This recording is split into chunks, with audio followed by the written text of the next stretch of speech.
नमस्कार साथियों, स्वागत है आपका कॉन्सेप्ट नर्सिंग क्लासेस में। आज की क्लास में RRB nursing superintendent exam special next practice test solve करेंगे। Question number 1, Pench national park is situated in which state? Pench राष्ट्रीय उद्यान किस राज्य में स्थित है? Uttarakhand, Meghalaya, Madhya Pradesh, Telangana. Correct answer is option C, Madhya Pradesh में। पेंच राष्ट्रीय उद्यान मध्य प्रदेश के सिवनी और छिंदवाड़ा जिलों में स्थित है और यहाँ पर विशेष रूप से बाघों के लिए यह प्रसिद्ध है। और यहाँ से एक नदी निकलती है जिस नदी का नाम पेंच नदी है, उसी के नाम पर इस राष्ट्रीय उद्यान का नाम रखा गया है। और भी जो इम्पोर्टेंट पॉइंट है वो भी आप समझ लीजिए। मध्य प्रदेश में सर्वाधिक नेशनल पार्क हैं, तो इस प्रकार से यहां पर ऑप्शन सी सही होगा। अगला क्वेश्चन देखेंगे, what does a mixture of surfactants contains? Surfactants के मिश्रण में क्या होता है? Protein and lipid, mucus and chloride, protein and chloride, lipid and chloride. यहां पर जो करेक्ट आंसर हो जाएगा ऑप्शन ए सही होगा। सर्फेक्टेंट्स के मिश्रण में प्रोटीन और लिपिड होता है, इसलिए ए ऑप्शन यहां पर करेक्ट है। तो सर्फेक्टेंट्स का मतलब क्या होता है? ऐसे सब्सटेंस जो कि सरफेस टेंशन को कम करने का काम करते हैं, उनको सर्फेक्टेंट्स बोला जाता है। नेक्स्ट क्वेश्चन, और ये जो सर्फेक्टेंट्स होते हैं यह गंदगी और तेल की सफाई करने के लिए प्रयोग किए जाते हैं। Next question, which one of the following is a tentative answer to a research question? निम्नलिखित में से कौन सा एक शोध प्रश्न का अस्थायी उत्तर है? Operational definition, validity, objective, hypothesis. Correct answer हो जाएगा इसका ऑप्शन डी, हाइपोथेसिस या अनुमान। इनमें से एक टेंटेटिव आंसर है एक रिसर्च क्वेश्चन का।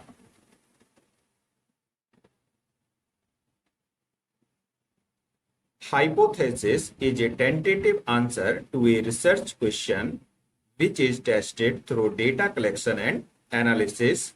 It is a predictive statement that suggests a possible relationship between variables. Next question. यहाँ पर जो अगले क्वेश्चंस दिए गए हैं इंपोर्टेंट करेंट अफेयर से संबंधित हैं, आपके एग्जाम पर्पज के लिए ये बहुत अधिक हेल्पफुल होंगे।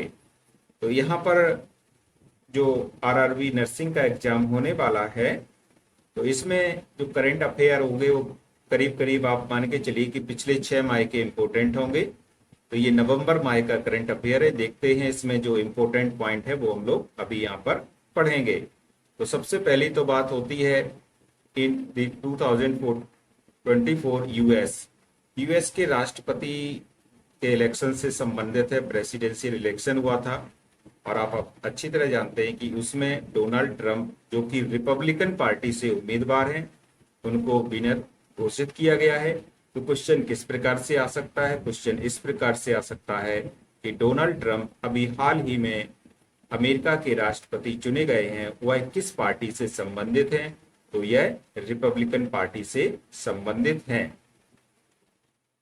नेक्स्ट यहां पर देखते हैं COP29 जो कि एक समिट हुई थी, ये कहाँ हुई थी? बाकू, अजरबैजान में। यहाँ पर दूसरा इंपोर्टेंट क्वेश्चन ये बन सकता है। तीसरा इंपोर्टेंट क्वेश्चन इजराइल और हमास का जो युद्ध है उसके बारे में बनेगा।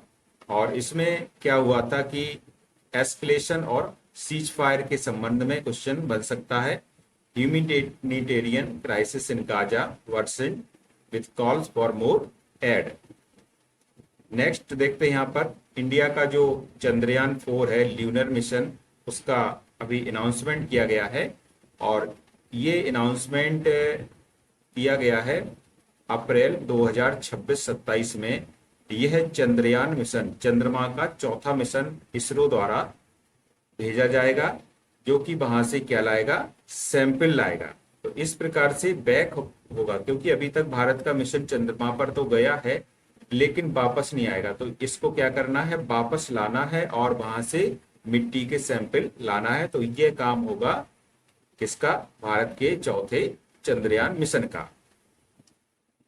नेक्स्ट यहाँ पर है कि अभी नवंबर 2024 में ब्रिटेन में भी, जिसको कि हम यूनाइटेड किंगडम भी बोलते हैं, उसमें भी जनरल इलेक्शन हुए थे और इस प्रकार से इससे भी क्वेश्चन आप बन सकते हैं। तो यहाँ पर जो UK could see a shift from Rishi Sunak's Conservative party to Keir Starmer Labour party. तो यहाँ पर पहले हमारे भारतीय मूल के प्रधानमंत्री बने थे ऋषि सुनक, जिनकी पार्टी को रिप्लेस किया गया है लेबर पार्टी के कीर स्टारमर द्वारा। नेक्स्ट यहाँ पर जो इम्पोर्टेंट बन सकते हैं क्वेश्चन, उनके बारे में भी अभी हम लोग यहाँ पर देखते हैं कि where was the COP29 climate summit held in November 2024। नवंबर 2024 में COP29 जो होता है, यह क्या होता है, इसका full form conference of parties. तो यह ग्लोबल वार्मिंग से संबंधित एक अंतरराष्ट्रीय संस्था होती है। तो क्लाइमेट चेंज से संबंधित इसने एक समिट बुलाई थी। तो बोल रहे हैं कहां पर बुलाई गई थी, तो यह बुलाई गई थी बाकू अजरबैजान में, आपको इतना याद रखना है। नेक्स्ट करंट अफेयर पर चलते हैं। Which two countries collaborated on the Chandrayaan 4 lunar mission. कौन सी दो देश हैं, कौन सी दो कंट्रीज हैं जो कि भारत का जो चंद्रयान 4 मिशन है उसमें सहायता करेंगी, आपस में एक दूसरे का कोलेबोरेशन करेंगे। तो यह है इंडिया और जापान। नेक्स्ट क्वेश्चन देखते हैं इसमें और करंट अफेयर से संबंधित। What was a major focus of the US presidential election 2024। तो ये क्लाइमेट चेंज एंड इकोनॉमी पर इसका मेजर फोकस रहेगा। नेक्स्ट क्वेश्चन,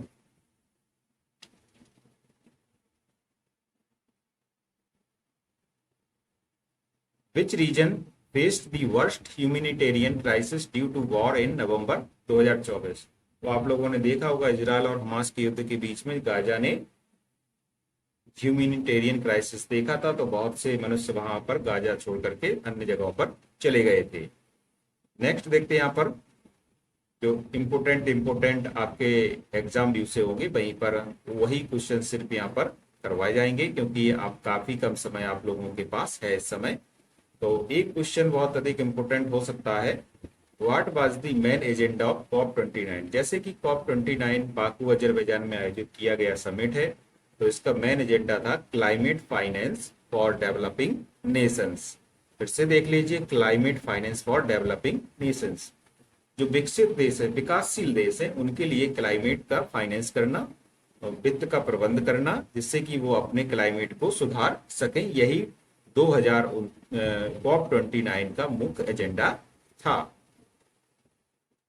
अगला यहाँ पर जो क्वेश्चन दिया गया है, इसको देखेंगे आगे।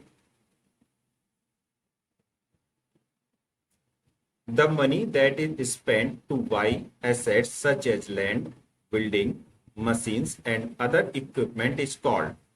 भूमि, भवन, मशीन और अन्य साधनों की खरीद में लगाया गया धन क्या कहलाता है। Investment, disinvestment, trade barrier, all of the above. तो इसका करेक्ट आंसर होगा, यह कहलाता है इन्वेस्टमेंट या निवेश। नेक्स्ट क्वेश्चन की ओर चलेंगे।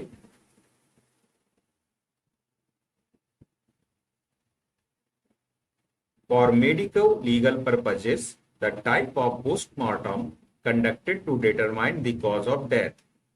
चिकित्सा कानूनी उद्देश्यों के लिए मृत्यु का कारण निर्धारित करने के लिए किया जाने वाला शव परीक्षण कहलाता है क्लिनिकल, फॉरेंसिक, डायग्नोसिस या रिसर्च।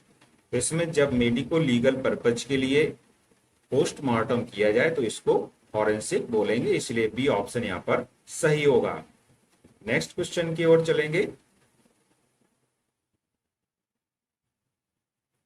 इस प्रकार के क्वेश्चन जो यहाँ पर अभी दिया गया है, आरआरबी में पूछे जा चुके हैं, कई बार आ चुका है ऐसा क्वेश्चन। तो आपको इनको पीरियोडिक टेबल जो कि आपने 12th में स्टडी की होगी उसको भी ध्यान से देखना है। What is the symbol of the element potassium? Potassium तत्व का प्रतीक क्या है? PWKPR। यहाँ पर जो पोटेशियम का प्रतीक होता है ये K होता है, इसलिए यहाँ पर सी ऑप्शन सही हो जाएगा। और यहाँ पर जो P दिया गया है यह फास्फोरस का प्रतीक होता है, W दिया गया है यह टंगस्टन का प्रतीक होता है। तो ऐसा भी आपको क्वेश्चन देखने को मिल सकता है।